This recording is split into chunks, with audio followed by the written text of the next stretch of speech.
Here in South Sudan, which is the size of Eastern Europe, we have offices in all the 10 states, and it's very important that we're present on the ground because in many of the states, children really face strong vulnerabilities. In the states of Jonglei, Upper Nile, and coming here towards Unity, we really have huge difficulties at the moment with conflict of armed groups where we have rebel militias creating conflict. We have trouble of clashes between communities in which children and women get so often targeted, and it results in the most extreme and they're being killed. But importantly, what it means is that they don't have access to the crucial services. They don't get enough food. We're seeing very high rates of malnutrition, especially in Jonglei state, where since late last year we've seen clashes between communities, and food insecurity is something which is really affecting children throughout South Sudan.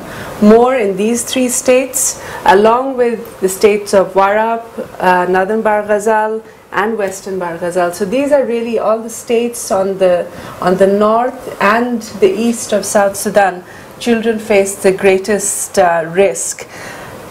With malnutrition, it means that they are not growing properly, they're not developing their intellect optimally. Even if they're able to go to school, that they're not learning properly. And schooling is another risk that children face.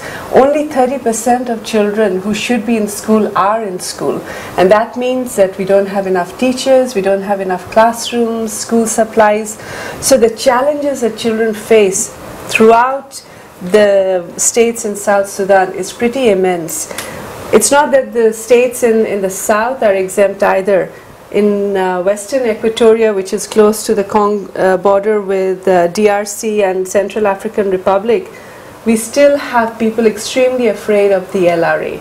We have people displaced by it. We have children who we still get to rescue, children who have been abducted by the LRA. And those are children from all the countries in this, along this belt.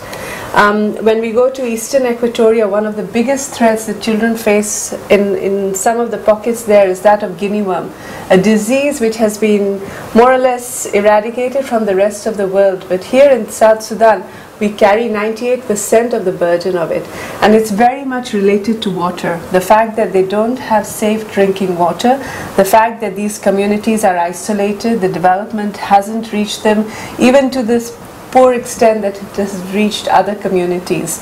So in every state, we see children facing different types of risks, but overall, it means that we really need to put our energy together to make sure that children in South Sudan have a better opportunity in life, especially girls.